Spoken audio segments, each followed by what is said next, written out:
We sort of sat down and said, okay, what can we do? Something that didn't require a presentation, that we didn't have to prepare too much for. And we sort of sat down and said, okay, what are the questions that are asked when I'm on the road, when I go out? And for me as well, I've only been working with the company for 2 years, so I'm actually watching, I'm going to be listening into what Tom has to say, probably the same, if not more than you guys are. And what we wanted to have a look at is fitting of a harness. How do we work it out? How do we do the measurements? What is the technical aspect that we look for when doing a fitting of a harness? And also, we get a lot of questions, a lot of emails. I'm 5'11", weigh 20 or weigh 50 kilos, and I have a C19. Is it going to fit? And hopefully, with that, what we can do there is say, right, okay, we'll give you a bit of information so that if somebody does ask you, you're at a drop zone, you have a little bit of a pinpoint information, some tips and tricks, just to say, yeah, it looks good, it's going to fit, or there's no way that that's going to work for you. So, tendency is. Am I not speaking loud enough? So, hold on. It doesn't even. Do you want me to go and sit in the back? Yeah, go please. We turn it out. So if everybody can hear me, I don't need this, do I? You don't. So, No, it's for the video. for the video. Okay, so you can't hear me, but you can hear me. Okay, perfect. So where was I? With the fitting of the containers. So what we tend to find, obviously, is that the bigger guys won't fit into the smaller containers because they just don't fit. But we have a lot of the smaller people that wear containers that are too big for them, and they kind of say to themselves, hey, yeah, it fits, it's nice and comfortable on the ground, which it is because it's nice and loose. Unfortunately, then when they go in the air, then they're having problems reaching the risers, it's too big, it's moving around on their back, and what can happen then is then they perceive it to be a bad rig. It's not because it's a bad rig, it's just because it's not fitting correctly.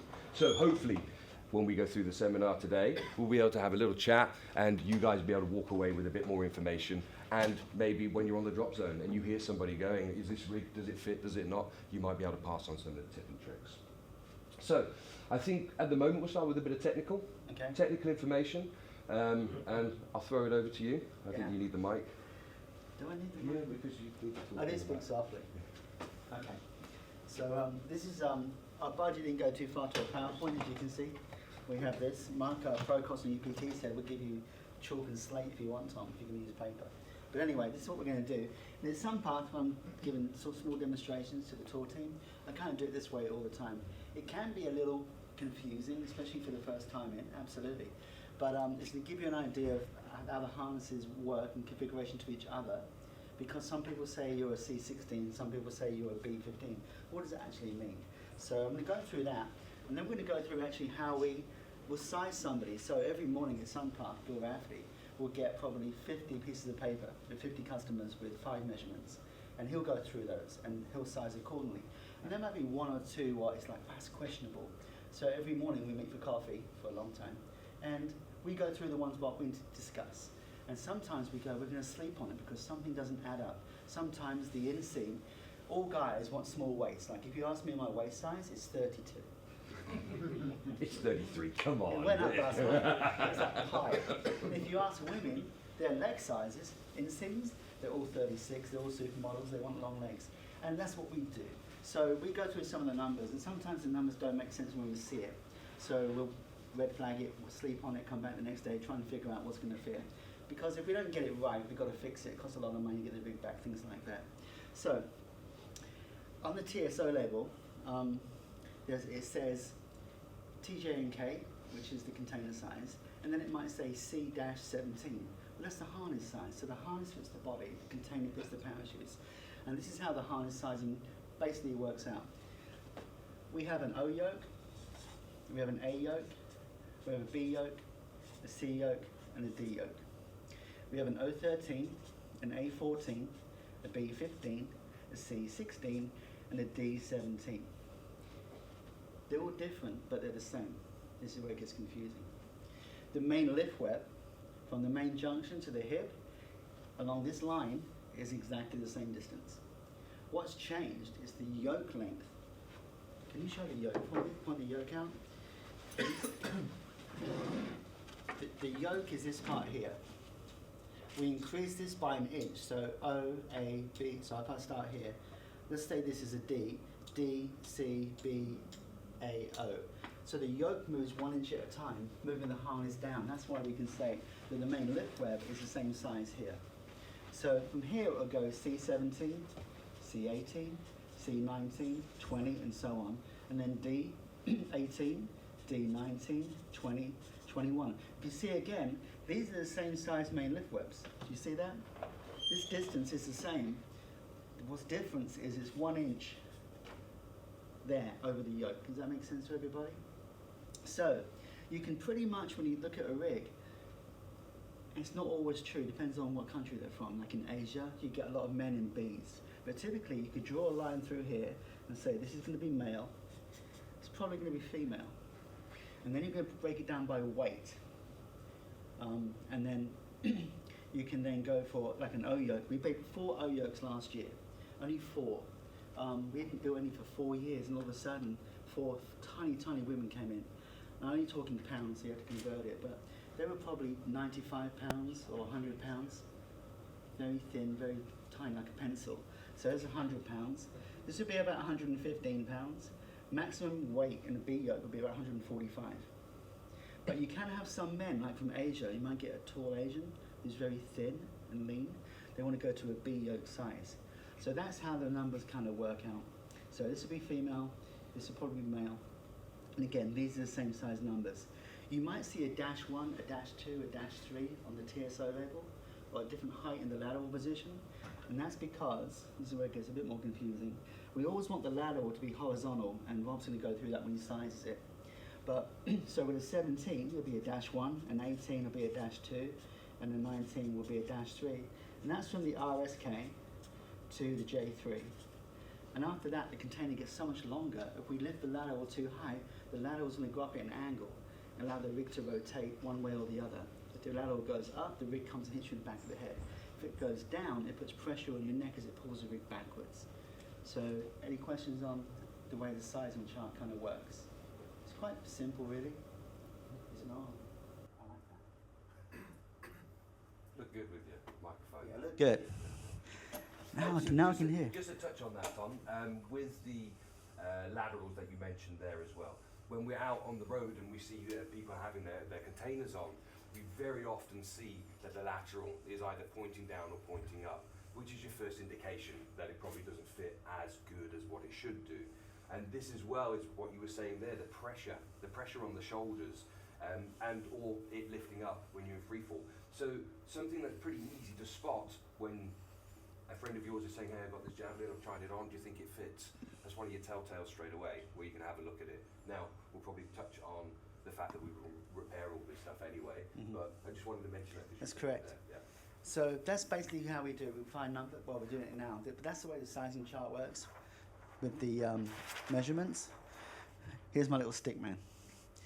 See, 32 waist. I just wrote it. So I have sheets and sheets of paper in one of the offices where we sit down in the morning and have a coffee. And they're all printed out stickmen because they shout numbers to me and I write the numbers down. And if it comes to me straight away, that's the size of the harness. And this is what we do, you know, nearly every other day, at least I do, in the morning. So we take the height and we take the inseam. And remember, this is my baseline here. Those numbers there, it sounds weird, but even if it says 17, there's 2 17s, so which one could it be? So we take the height, we minus the inseam, and we minus 20, which is from here to here. It's a number we use, we always have. And that gives us 18. Now, I know that number's correct, because there's no depth in the chest. The further the chest, like let's say someone in the army, a Navy SEAL, a muscly guy that works out, it's further for the yoke to go to get the ring into the right location. If they're very thin, the ring actually drops lower, so they need a shorter yoke. So I call it balloons. So I got 18 right there. And I can see I've got an 18 here, and I've got an 18 here. So I can know it's not that, it's not that, it's not that, because I know it's a male. I know its weight's about 180 pounds. The reason why I don't go with the D is because we only go to a D yoke if you're 6'2", as far as start to think about it, or your chest is larger than 44 inches, because there's more depth, so the yoke has to go further to feel more comfortable. Otherwise, it's just going to be very tight, a small circle in the harness around the torso to get your shoulder in, get your arm in. It's be very uncomfortable. So because of that, the 18 here tells me it's going to be a C18, only on the fact that he's not very tall and the chest is very deep. Now, if we had, let's say, a 28-inch, that's a very long torso, really long. It'd be a red flag. It wouldn't make any sense. And then if the weight was 245, I'll start to build a picture up of where the body, the shape of the body would be. Would the waist be that big at that weight? Is that number wrong? Did they measure wrong on the scale? Things like that. So we cross-reference everything we can to what we know. And if it makes sense, we'll go ahead with the final number and put it in for production. And that's how we do it pretty much. It's very basic. It's very simple. And people have asked us, you should get a measurement between here and here and here and here, like on a jumpsuit. Well, we've had 2 people now, 2 engineers, put a algorithm together. And one guy had probably 50 pieces of information in, and the other one's still working on it with artificial intelligence, which is working out pretty well. And they had a week, and I had a week, and we had, I think, 50 subject numbers each. Well, it was probably 10 to 9 the meeting was, and I went in at 10 to 9, hadn't done my homework, because I just don't do homework. I went, I better get this done, and I just quickly put the numbers down. And the 5 numbers we use beat the system on the computer every time. So a lot of it is actually building a mental picture in your head. It's not a 2D image you get. You get numbers on a page, but we have to convert that into a 3D image, which is what we do currently. But we are working on an AI program to actually work, because I won't always be there as such. But that's basically how we do it. It's the height minus the inseam minus 20, and then again, just work out, does everything else make sense? And then you can go through the sizing. Now, men like ourselves, most of us, we can be an inch too big or an inch too small, and we can get away with it.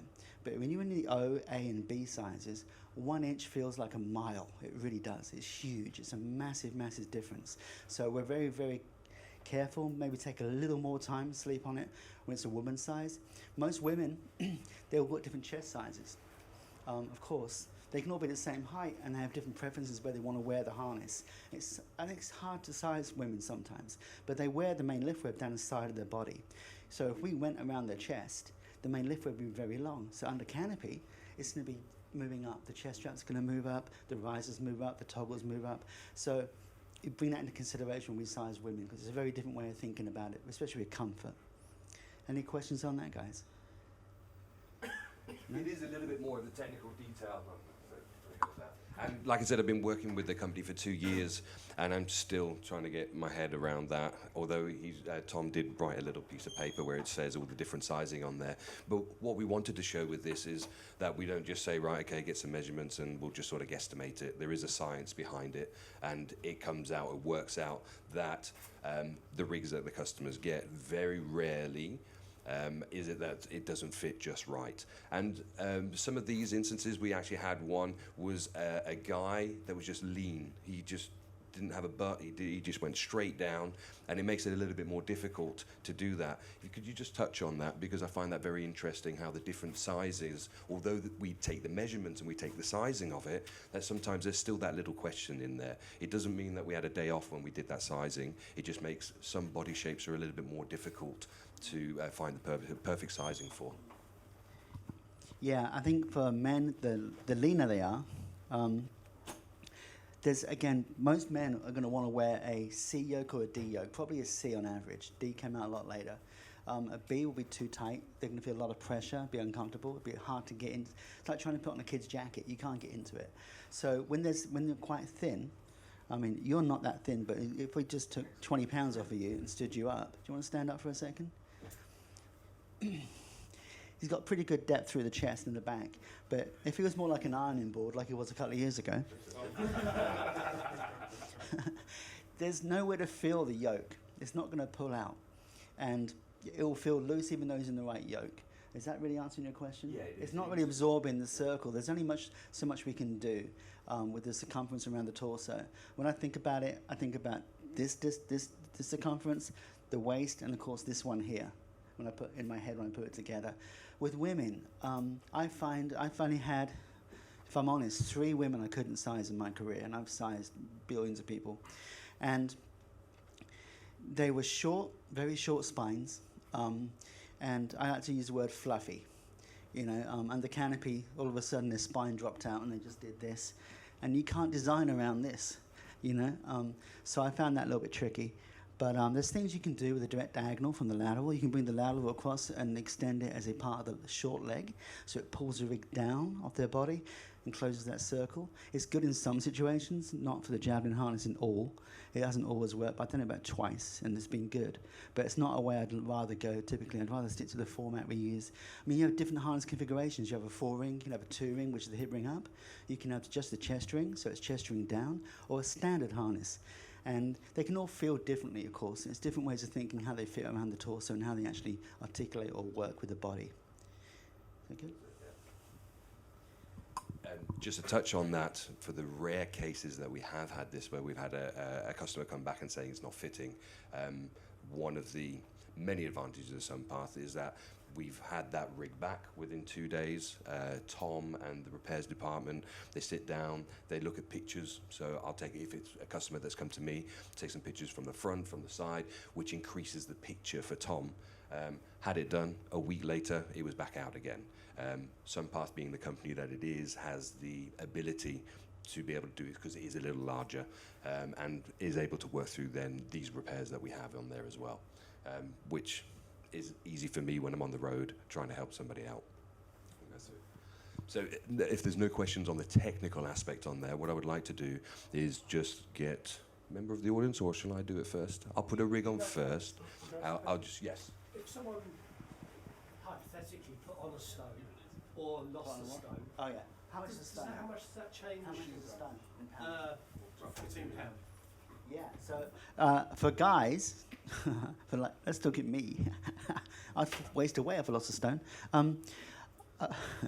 Good. Someone's listening. For guys, maybe a little bit with the lateral, you know, because I think we're more acute to getting the lateral as correct as we can. But with small people from the OA and B, especially women, that's huge. It's massive. There's going to be a huge difference. So between the O yoke,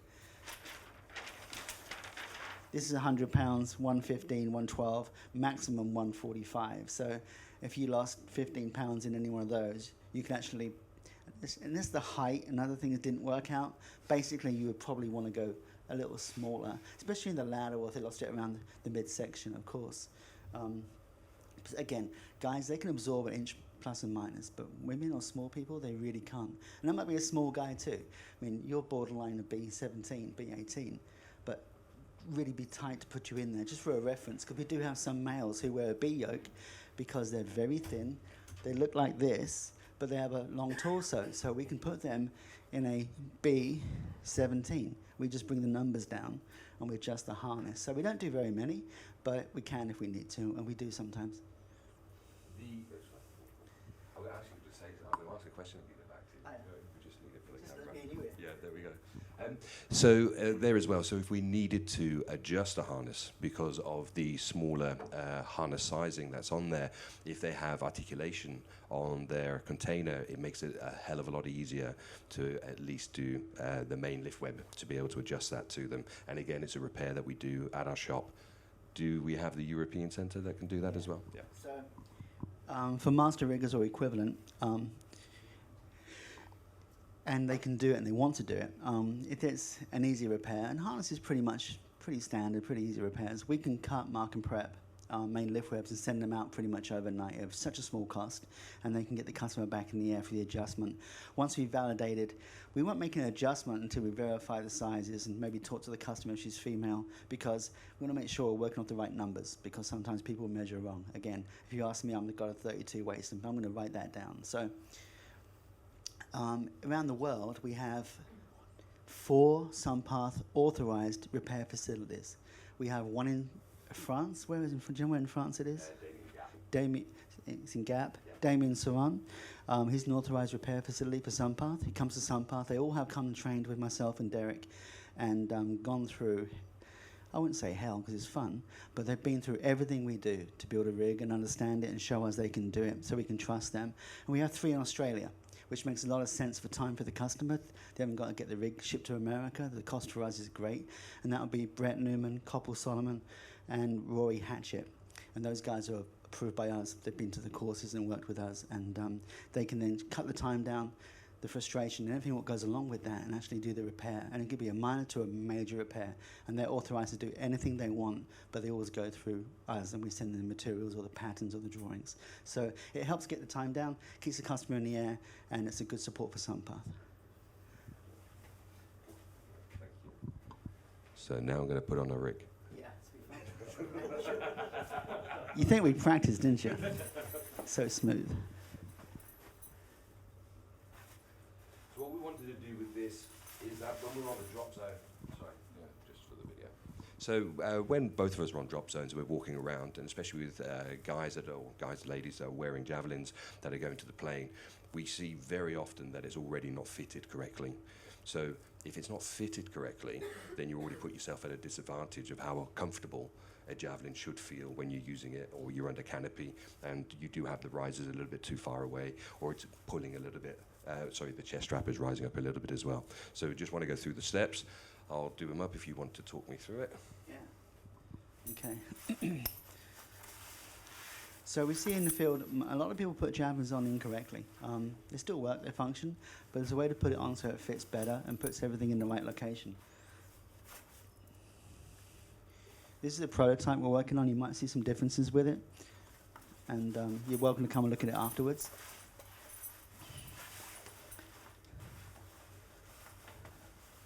Okay.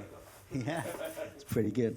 All right, so the first thing we recommend you guys do would be the chest strap first. And before you do that, Rob, if you do the leg straps first, and most people are pretty keen to get the leg straps done first, they rotate the rig backwards. They bring the rings come behind them. They sit differently under canopy. It's not so comfortable. Are there any tips for wingsuiting with that? For wingsuiting, you have to do the leg straps first. Yeah, because of the nature of the suit, do whatever is applicable for you, for sure. So you can't do anything to... Not really. And it doesn't really matter. It just doesn't feel the same. It feels better if it goes the other way. But when you bring in that suit, you have to do something different. And there's so many suits, we don't work around the suit geometry. So just for me, why do you have to do the leg strap? I don't wingsuit, so why do you do You have that? to zip yourself up before you do your chest And strap. you do the chest strap over the top. Okay, yeah, makes sense. So with the chest strap first, the way we recommend to do it is thread the chest strap through, and then I take my left hand and put it under the BOC pocket, slightly lean forward. When you tell people lean forward, they kind of bend in half, and they don't need to go that far. So just a little bit, lift the rig up like as a backpack, and then secure the chest strap with your right hand. And that's going to hold this section here in place. If you do the leg straps first, this ring's going to rotate backwards, put more pressure on here, and everything comes up. Especially for women, they're quite particular whether they want the chest strap below the chest, in the center of the chest, or above the chest. They don't have a lot of option depending on the yoke, but they can actually make it more uncomfortable by rotating the rig. So when that's done... So also from the good old days, it was a question, or a lot of the instructors used to tell their students to make sure that their chest strap was open and they could get a fist underneath.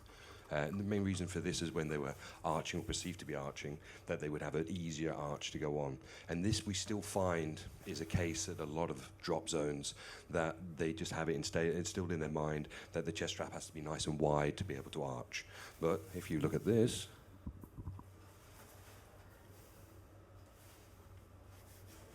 they still arch just fine, to go through. Okay.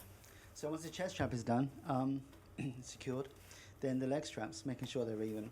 And it will pull the geometry of the lateral into position as the hip rings come forward and put more tension on the main lift web.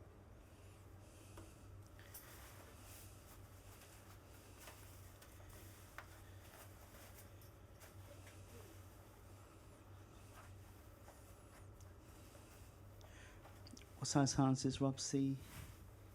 18. Okay. Is it a little high? It looks right.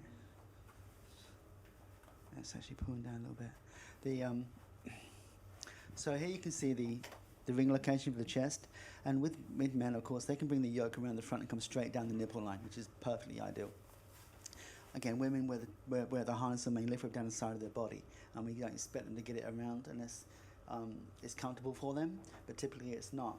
So we can't always get that. And then you can see here the main lift webs come across with this angle to the hip junction, and the lateral is coming down here. Now it looks like it's actually going down just a little bit, which is putting some pressure up here, I'm sure. So I would say that should be a little bit adjusted, but overall it's pretty good. Yeah. So what do you want to do next? Do you want to put people in rigs? Yeah. Let's have some fun. But this is. Can I pick them? I'll pick one. Yeah, go on. You, young man. Can I pick you? Thank you. What's your name? Dave, I'm Tom. Nice to meet you. Which? You pick the next one. You kind of give me the. Should we get the young lady? Okay, this is yours. Put that on. Young lady. What's your name? Victoria. Victoria. This is Victoria. If you can put this one on, that would be great. I help you, but I haven't even done it before. I think we might be a bit over. Fun, though.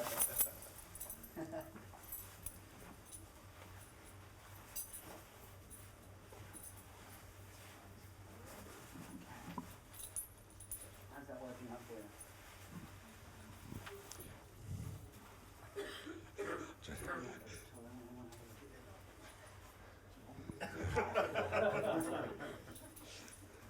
Can you get it on? Don't hurt yourself, please. You can't afford another lawsuit. Hang on 1 second. There we go. You can go for this. Oh, okay. Thanks. Cheers. So, of course, a little bit of fun there. You know, we know what sizes should fit people, but this is something what is exaggerated in both cases. So, you can see how it's trying to put on like a small jacket. You couldn't get his arm through, losing balance, cutting off circulation to death. It's absolutely too tight. This is a B15, of course, and you're probably going to be a D18 looking at you. Another 32 waist. We came from the same mould. So, but we do see this, especially in used gear. People, they got this right price, it's available, they want to jump, they don't want to pay for rental gear anymore. You know what, I'll fit into it, big or small. And it's got its disadvantages. So yeah, take that one off. And you can see how the yoke's still splayed out. It's not going to be comfortable at all. And this one, of course, is way too big. Are you okay? It's heavy, isn't it? It's heavy. Just sit there. So you can see what will happen if the chest strap is on. Do you mind standing for 1 second? Okay, just quickly. This is where the hip rings are. The hips are up here. Under Canopy, the chest strap's going to come up. It's going to hit you in the neck probably.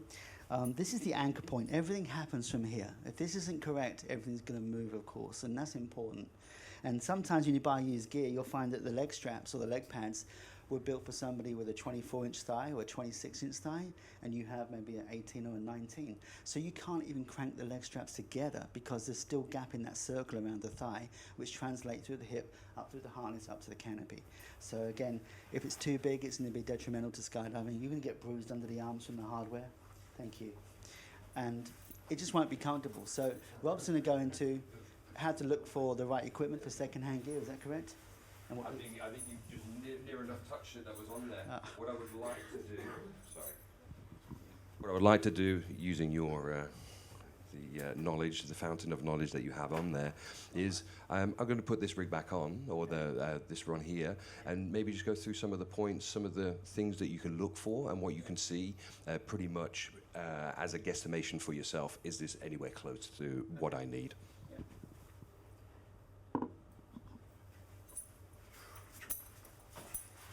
This one's too big for me.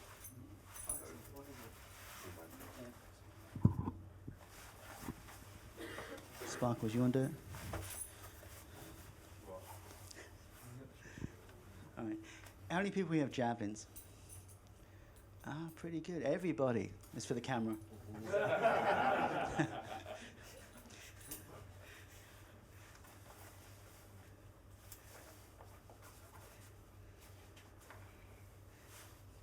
I've seen a lot of used gear come through the marketplace. They come through some parts sometimes because the customer's not satisfied.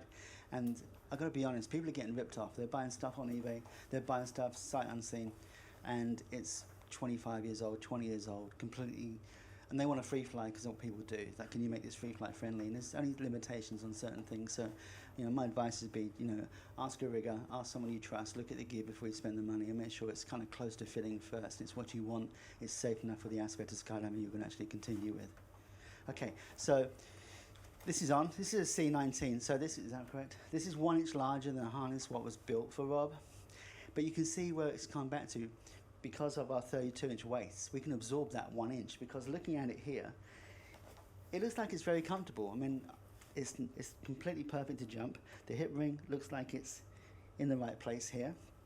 The lateral looks like it's a little bit too long for him compared to the other one. It would come back maybe ½ inch aside, which gives you 1 inch overall on the circumference. The rings are kind of sitting in the same place, which is good. The lateral looks pretty horizontal.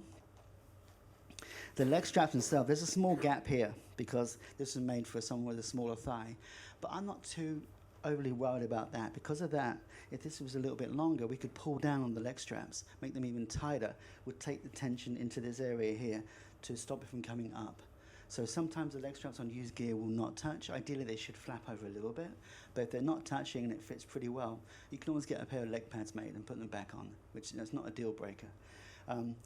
The handle's in the right location, that's important. When you put that small rig on, the handles are back here behind your shoulder blades. You can't really do much back there, can you? So that's other things taken into account when you buy used equipment. But overall, it looks pretty good, even though it's 1 inch bigger, because men can normally absorb 1 inch up and down. So I'm quite happy with that fit. Do you guys have any questions so far on what we're talking about? Any concerns? Anything to add? I've got a 20-year-old rig, and I've obviously got bigger than 20 years. But I just realised that's why when I wing sit, my handles are really. Yeah. Yeah. Yeah. So it can be adjusted. There's some wonderfully qualified people in here who can do it. 20 years old. What rig is it? It's a teardrop. Teardrop. Well, yeah, you're in the right country. You can take. But again, that can be adjusted by possibly the main lift web, which is really up and down. The lateral, for me, the lateral is a fine tune on a fit. I call it teardropping actually. Especially on a woman, if the main lift web's like 1/4 inch, ½ inch too much, because they're just perfectly fit in that rig. If I shorten the lateral by maybe ½ inch aside, it pulls the main lift web back, increases a little pressure. If I don't tell them, they won't notice it, and it closes that circle, which is important. The longer the lateral goes, the bigger the circle gets, and the more the rig rotates. So it's trying to find that fine balance between lateral and main lift web. But the main lift web is the biggest thing you adjust. The lateral, for me, is the fine tuning. But for your situation, it's going to be both. It's probably going to be a lateral to extend, which is going to help the handles come forward, and maybe a main lift web extension to go around the torso this way. Or as I've convinced my wife, it's time to buy a new rig. Come and see us downstairs. There was about back in 1998 maybe. What's that boogie in Montana? The Lost Prairie boogie. There was so around the world I see, like in Australia, Canada, used gear. I mean, it's hard to get. They just go like hotcakes, and it's so expensive. This guy walked to the plane. He had his rig on. The main lift was back here. He's walking to the plane, and I see him go past. And it's like, oh, that's terrible. It was a Javelin, so it helped, of course. It's like, oh. He came down and said, can I borrow your rig? I'll have it fixed for you by tomorrow morning. So that night I went to the loft and built my new harness and gave it to him. And he just couldn't believe, he's so used to it. It became normal, So if something doesn't feel right, it's probably not right. You should question it, especially when it's going to save your life. So again, for touching on the second-hand gear side of life, we get emails, and I'm quite surprised we don't get more with questions of, I have this second-hand rig, is it going to fit me? And then we have to write back and say, okay, what size is it? What's the serial number? Serial number gets sent, and we tend to have, when did we start recording electronically? 8, 9 years ago? Yeah, so anything from now until 9 years ago, we have electronically.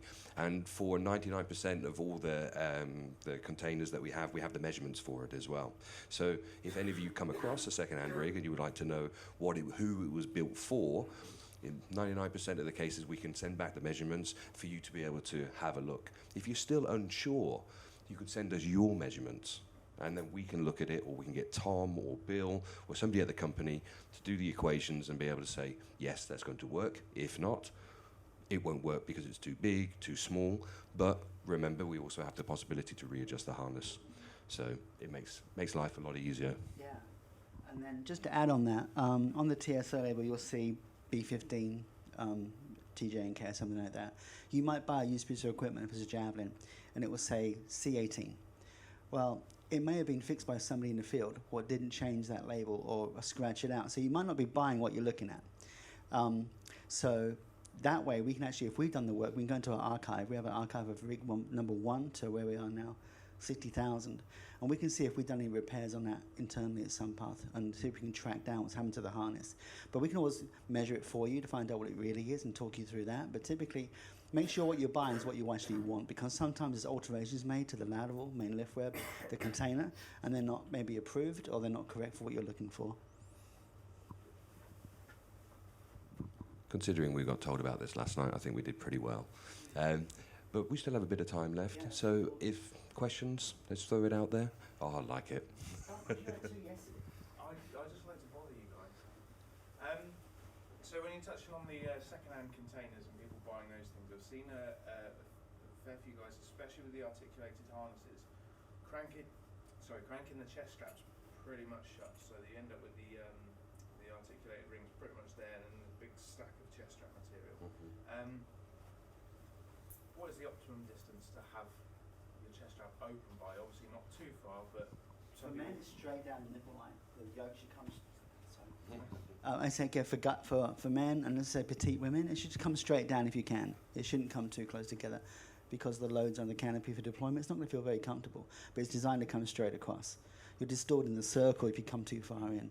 But again, with swoopers, they've got these 5-foot-long chest straps, and they do what they want to do. But I would say coming straight down the nipple line is exactly where it's designed to go. Just to touch on that. And I do find after learning or jumping different containers and having the length of the chest strap, or having it a little bit more loose or having it a little tighter, I do find that since jumping the Javelin and being shown how to correctly put it on, meaning tighten up the chest strap, I do feel a difference when I'm jumping as well. It does feel more secure, tighter on my back. Now, with the chest strap being so tight, under Canopy, I'm obviously restricting the length that the risers can go out there as well. What I do like is the Type 8 webbing, so the thicker webbing that we have on there, just because I can get 2 fingers and loosen that chest strap. Now, I don't want to touch the chest strap, but to open that a little bit just gives that little bit more room for the risers to breathe, and may help you on your Canopy flight. You go through. You can do it on the thin one. I just find on a nice cold day with that one finger, and that's a little cold, trying to wiggle that around there, but then using the 2 fingers and the clasp of just opening it up there. And we have, as standard, what's the size of the chest strap? 30, and then we have the option to add additional lengths on there as well. And we do get quite a lot of people that add maybe 2-3 inches that are on there. Yes. But as you just mentioned there, what tends to happen is they crank it all the way through, and then they've got a pile of excess that is through there as well, meaning we need 2 or 3 bungees to hold that excess that's in there. It goes from the 3 rings like across their bodies. Yep. In the middle. Yep. There goes through. Anything else? Yes. Also, for a big guy, I had this idea from a guy that he cannot reach, and he's tall. He cannot reach his pilot chute in Javelin. What would you advise in terms of sizing? So that's kind of common, one with a big person with a small container, and also in people with shoulder injuries or older people. And it gets even people jumping 20 years having a hard time now doing this. Sometimes there's the option of switching from right to left because it's got momentum with the left arm, which is okay for deployment. But lowering the rig is problematic in some ways because some people still want to jump the smallest container, and it only goes so far down your back with the lateral. So putting the rig on backwards, which would be the leg straps first, and then the chest strap allows it to rotate backwards. A slight alteration extending the main lift web, or making the circle bigger is going to help rotate it. I did one rig in Australia where I dropped the yoke. Can I have a rig? I extended this down 66 millimeters. You guys are English, you can do it. 66 millimeters. Everything got longer, but it brought it back down for him to actually get the handle. I wouldn't say I would like to do that often, but you can do that. But typically, you've got to factor in the size of the person and the length of the container. Maybe our container is not the one that for them, or they need a larger container with a larger parachute, or they can switch from right hand to left hand throw out or something. But typically, it's normally about this much they can't get to because of some injury or something at all. And then rotating the rig backwards lowers it down and it helps them get to that point. But if you know it's one of our customers, we're glad to help and see what we can do. Does that answer your question? Yes, thank you. Any other questions? Yes. You've spoken quite a bit about the comfort of the harness, a well-fitted rig, and you mentioned the handles being positioned in the wrong place with a badly fitting rig, and the pilot chute being in the wrong place with a badly fitting rig. Are there any other safety considerations in relation to the harness? Yeah, for me, is a harness what's too big, because typically you wouldn't put a harness on too small because it's going to get pinchy and awkward pretty quickly. But if it's too big, and again bigger than an inch or more, it can be drastic. In the chest strap, if people wear altimeters on their chest strap, that's going to come up and hit you. It's going to. There's lots of different styles of flying now. People say that the yoke's coming off their shoulders, where it feels like it is, but it's probably not. But things start to move around. In like in a student rig, you have probably a small girl with a large rig of kit at the drop zone. They do backflips. There's a big circle there, like a big trapdoor hole. We have belly bands on the rigs now for the people to keep it more secure for a generic type rig to fit small people. So the closer you can get the harness to fit your body, the safer you're going to be, the more comfortable you're going to be, and not have gear fear and have a better time skydiving. But if you have one little thing what keeps nagging you to get fixed or it doesn't feel right, you shouldn't be using it. You should get it perfect for what you want and then continue. Just a quick one on that as well. I think on that one, a good way to answer that, if it's too big, things start moving. Things might not be in the place where you've originally thought about it. I still do in the plane and on the ground. I go through my reserve drills, and they're in that place. They're in the place because I've cinched it down. I'm already going to be at a different angle, hopefully, a different angle. So I'm still using my muscle memory to go back to that place. Now all of a sudden I have a container that's too large, and these handles might shift. They start moving around and not being in that place that you're used to. Same as having a harness that's way too small for you. You've got to also consider how far back these handles are now going to be, and obviously with reaching your pilot chute, that's on there as well. Any other questions? I've probably got about 10 minutes maybe, I'm not sure, but we've got time for more. Check the wide chest strap or the narrow ones. What do you guys recommend? It's personal preference. We do draw a line for students, so when it's a student rig, it's going to be Type 8 chest strap with a Type 8 riser configuration, and then in the sport market generally, it's really up to the customer what they want to use. Yeah, it's preference. I've got a really quick. So sometimes we get asked this question. I prefer the wider chest strap on there, as I said, with the fingers that go through. But what I do like to think about is why the thin chest strap came out in the first place. And sometimes when you're having a beer, you're sort of thinking about it and going, all right, how does it work? So back in the day, everybody had the thick chest straps. And then some company came up with the idea of having a thin chest strap. And that for me, and I'm not saying this is true at all, but for me it was kind of, okay, so now we have the experienced skydivers who want to stand out from the student skydivers maybe, and then say, you know what, my rig will look more experienced if I have a thinner chest strap on there, because it shows I'm not student status. And this may be one of the reasons why we start bringing the thin chest strap out there. But otherwise, I don't know. I'm not experienced enough to be able to decide which one would be more comfortable. And as Tom said, it's personal preference, what you would like. Anything else? So it's not really sort of fitting thing, but the wingsuiting, is the only difference in your rig the open corners? Is that the only thing that you would consider? Or? So with wingsuiting, we have some options. We have a longer bridle, of course. So to get out the burble, the suits are getting bigger, so the bridles may be getting longer, I don't know. People wingsuited for years. It was a standard javelin, and we offer the Aurora, which is designed just for wingsuiting in that discipline, which is phenomenal. And then we have a rig with the option now, which came out a year ago in February, with the dynamic corners.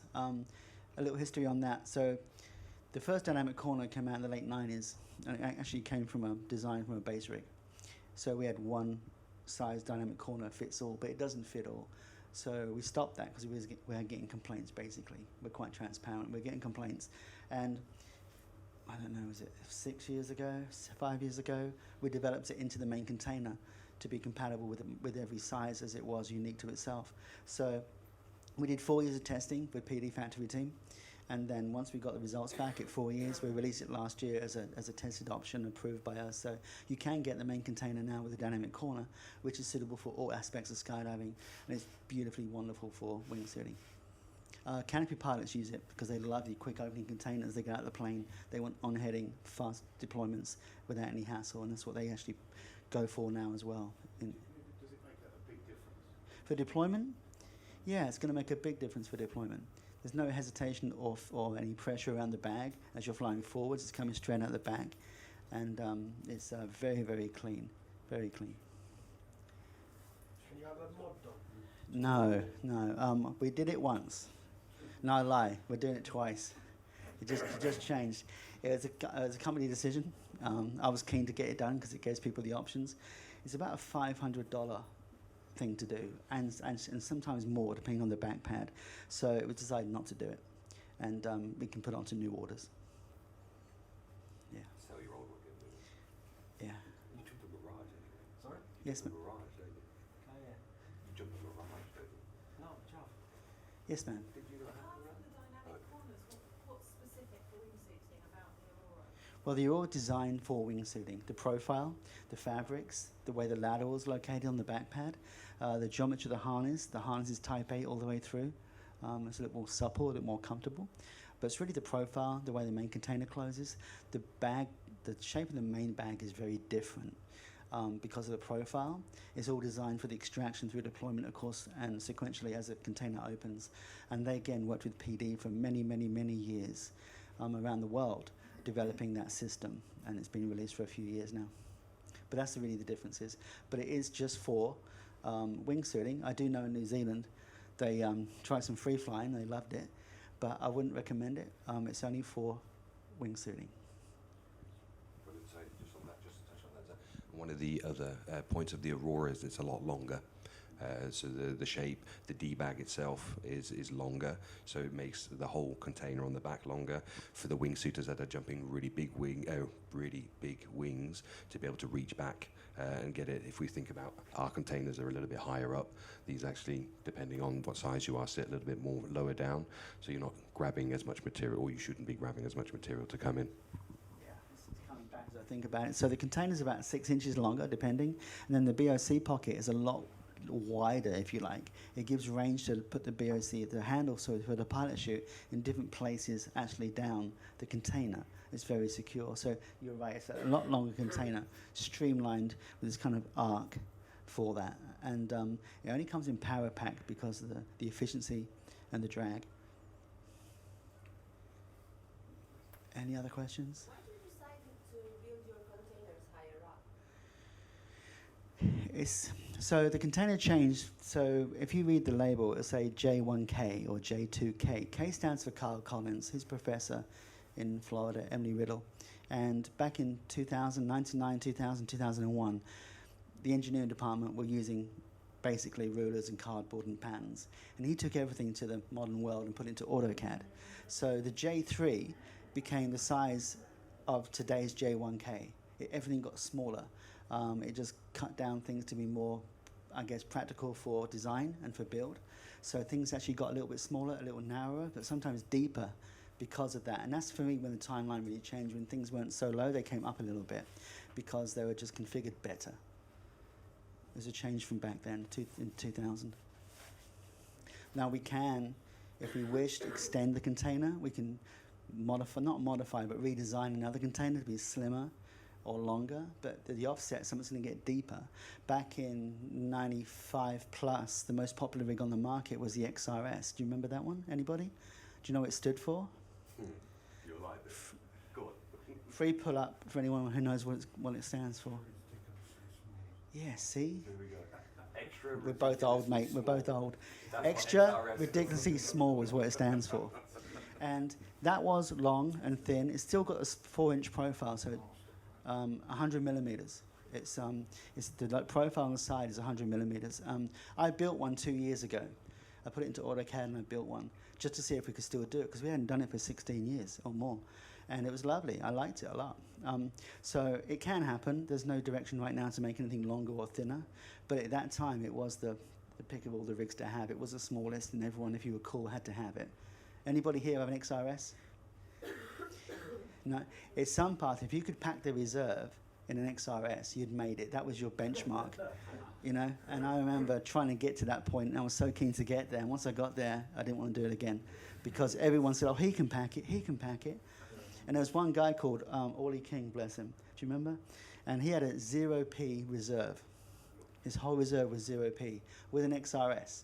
And every time he saw me around the world, oh, can you pack that for me, Tom?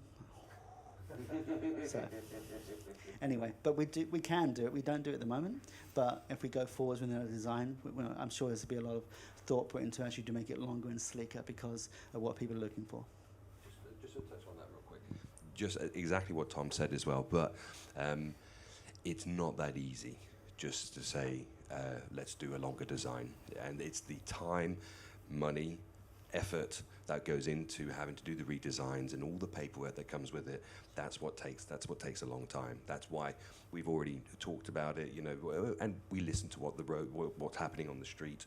But it's something that we think about, but then having to think about when can we do it, when can we get this out there, because it's not an easy process, and so it's not like we don't want to. It just means that the process takes so long. I just want to add on to what Rob said. So like the dynamic corners were 4 years. This rig down here, the yellow and Cryptech rig, which was shown last year at the symposium, this is still in development with the wraparound corners and the one-piece back pad and lateral. This is Rev 1. We're now on Rev 7, and that was a year ago. And we're still in the R&D stages. And for us to be completely happy with this, for me to sign off on it and get approval from the company, I've got to have this thing ready for all sizes, documentation with the FAA possibly, and then work instructions and train people on the floor how to build it and repair it before we actually launch it, because we can't, you know, do it too early. So a lot has to go into it: drawings, technical drawings, approvals. It's not a one-man band. It's actually, it has to go through a board, and again, engineering departments to get approved to make sure we're going in the right direction. So it does take a long time. It's not because we don't want to rush to something. Yeah, we can if we need to. Like for military or something happens, we have to work on a problem, we'll work on it. But typically, to get somebody to go through, and as extensive as this is a big deal for some parts. There's a lot of things they've done at one time. It's a lot to get through the process, so that's why things take a little bit longer. And we have to also maintain what we're building today and keep everybody out there safe and happy. So basically this is not yet on launch. It's going to be, though, I'm sure. I'm pretty sure. We have a lot of things what you guys probably never see. They don't ever get to the front of the table because we found out we didn't like it, or it's too expensive, or we just changed direction for another reason. But there is a process we go through to get from point A to point B. And again, when I get back, the next back pad, the Rev 7, will be on my desk waiting for me to put on 2 rigs. And then there will be the next 2 tested. They're out there getting tested now as well, but we're trying to improve it every time before we do a launch. And once we're happy with it, we're hoping this year, the pressure's on just a little bit, but I think we'll probably make it if everything works out. But it's just a process and it takes time. But we are proactive, you know. Our slogan at the moment is engineering the future. And that's what we do every day. I mean, there's a lot goes on back in the engineering department, and a lot of input comes from the field, from Rob, from other people. The wraparound corners, this one here, this was input from the field, from the end users, people who wanted something better to secure their main container. And we finally said, yeah, let's look at that and give them what they're asking for. So we did. Tom just finished up on that as well, but it's sometimes a little hard to see what's happening behind the doors and how long something like this that takes. And Tom has got all his other responsibilities that he's taking care of, and he's trying to develop this further as well. And like he mentioned there, which I thought was a good way of explaining it, we still have our day-to-day business. We still have the running of the odysseys coming through. So, excuse me. It's not like he's doing it in his spare time, but he is doing it in his spare work time to be able to push this forward. And when we brought this out, the PIA last year, it was kind of more to show what we can do. We're not just sitting down, we are looking forward, we do listen to outside and what their comments are. But on the flip side, as soon as this was seen, everybody started putting the pressure on, when can we get it, when can we get it? But you can't rush something like this, it just takes its time. Yeah, Any other questions? Have we still got time? we've got the floor. Okay. Any other questions?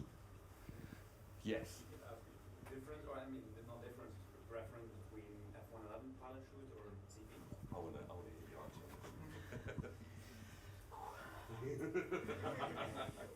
answer. Okay, so as for Sunpath, we only build F-111 pilot chutes. We do a couple of 0P for crew people, specifically, because we know them and we understand what the dynamic they're actually going to use it for, but we don't do it as a company at all. People started making them in the garage. Other companies make them, that's okay. But people would rather put money in their car than change the BOC pocket on the container. And I've honestly seen 2 rigs, I was there at the time it happened, in Chicago, where 2 people that week were sit flying, and they had a premature deployment sit flying because the 0P pilot chute sneaked out the really bad BOC pocket. And then the main risers were tucked around the bottom of the reserve container. So as the canopy deployed, the reserve container got ripped off. Excuse me. And they had 2 canopies out. So it worked out I was there, I could actually fix the rigs for them that day, and they got back in the air. But typically we don't because of premature deployments, and it's not necessary. I mean, you have a smaller pilot chute with a higher peak load. Is it really that much more important to get it out that much quicker? Because that's all we're talking about, is hundreds of a second. I mean, the ideal window we measure for deployments, and our pilot chutes fall perfectly on the range. And I can say that with confidence because we spent last year in the wind tunnel in Rayford with all our pilot chutes and a peak force, a load cell pretty much, and we tested everything at 3 different airspeeds for deployments, and then we watch videos of deployments and we time it, and we know that our pilot chutes are behaving exactly the way it should behave. So is it necessary for a smaller 0P pilot chute? I don't believe so. It's again, it's preference, but we will not offer it. Does that answer your question? Just a quick one for those who don't. It's a question of the materials, because the ZP is a slipperier material, as opposed to the F-111. So as Tom was saying there, the ZP material from a worn out BOC may have the opportunity to slip out a little quicker. I have a question for you, Tom. When we put the D-bag into the container, if I put it up straight up or if I rotate it, what are the differences, and is it a good idea just to put it straight down? Okay. I love this question. Like a lamb to the slaughter, I've just been thrown in this one. Once I start talking, there's no stopping. Have you got a lot of film in that camera? I was in California a few years ago, and I didn't have a Sunpath shirt on, and I was at the drop zone. I was flying to Australia, and I had time to kill, so I went to the drop zone, and the packers are packing, and I'm watching, of course, because I'm like that. I used to be a packer. I said, hey guys, you should rotate that bag. Oh, no. That's not what the manufacturer wants. They want this. What did I say, Sparkles? I made that. I said, I am the manufacturer. It turns that way.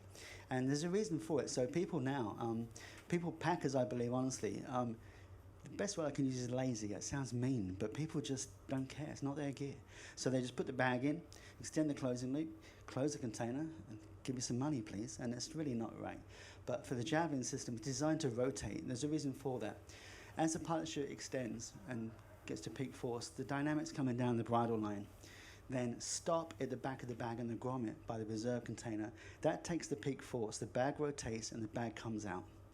If you put the bag straight down, that force transfers all the way down to the poorly worn elastic bands on the bag and can actually break the bands before deployment actually happens.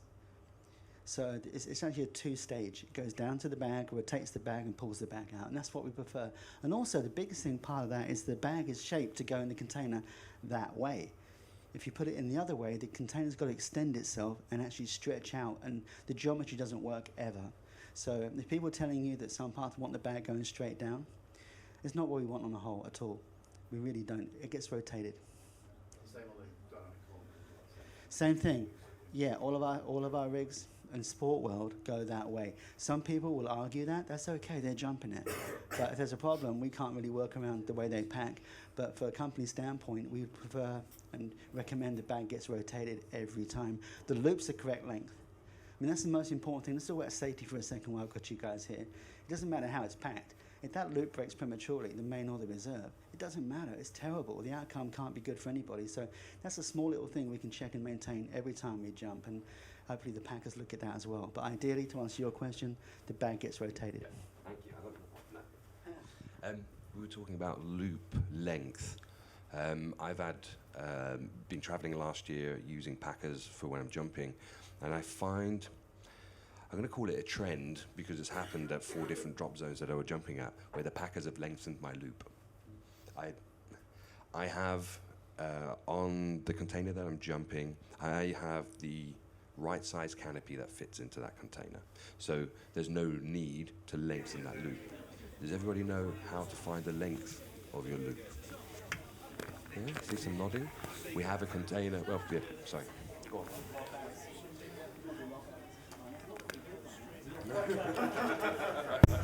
Cut that out there. I've been in America too long. So the little square you were talking about is Yeah. Do you want me to hold it? no, I'm good. That's what you said last night. So there's a square. On the back of the flap is a piece of Velcro called the pinch, which is for the bridle to allow slacks the pin to rotate and move out. But if you pick the second flap up, you're going to see a stitch row, maybe similar to this if it's a Z, I don't remember. So when your loop comes up, if your loop is halfway in that square or that box, that's perfect. If your loop's down here, it's going to be really, really tight.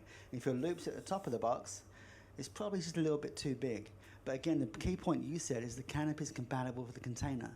So there's hybrids out there, which we can take into account, of course. You can go a little smaller sometimes, but typically on a standard canopy, you can go the size the container is recommended and one down, but never up. It's going to be never up unless it's a hybrid, but always one down. If you go one down, of course, you have to change the loop, make sure it's in the right location, make sure it's the pin secure, and you feel good before you go and jump. So just to touch on that, the packers, this isn't all packers, it's just the ones that the different drop zones I've been into where they've had trouble. I understand maybe they're thinking behind it, they've got a lot of rigs to pack, etc. But at the end of the day, I'm on a 5-minute call, I've just run in to pick my rig up, and I can see that my rig is wider, that's in there, which makes the closing loop looser, which really is putting me in a bit of a tight spot. What do? I really should stop, undo it, do it all in, jump, come down. I don't use that packer again, but it is out there. What it also does, it makes a javelin, or it can make a javelin look pretty ugly. We have people that call us and say, hey, I've got these corners and there's lines sticking out, and our first question is how long's the loop? Well, I don't do anything with the loop. You know, it's in there. Have you checked it with the box on the back? No, I haven't. And in the cases that I see it and I have a look, their loop is, we don't have it drawn far enough because their loops ends about here. You know, you can see the difference in there. So it's just little things sometimes. If you see an ugly javelin, or you see the bottoms in there, it's usually because of a little fix. And it's these little bits, these little things that start adding up to then becoming a safety issue. That's it. Okay, I don't want to take any more of your time. Is there any other questions? Good. We are downstairs. We're in the expo. We're next to PD tent. We can see them. If you've got any more questions, come down, see us. Be happy to answer them. Thank you. Thank you very much.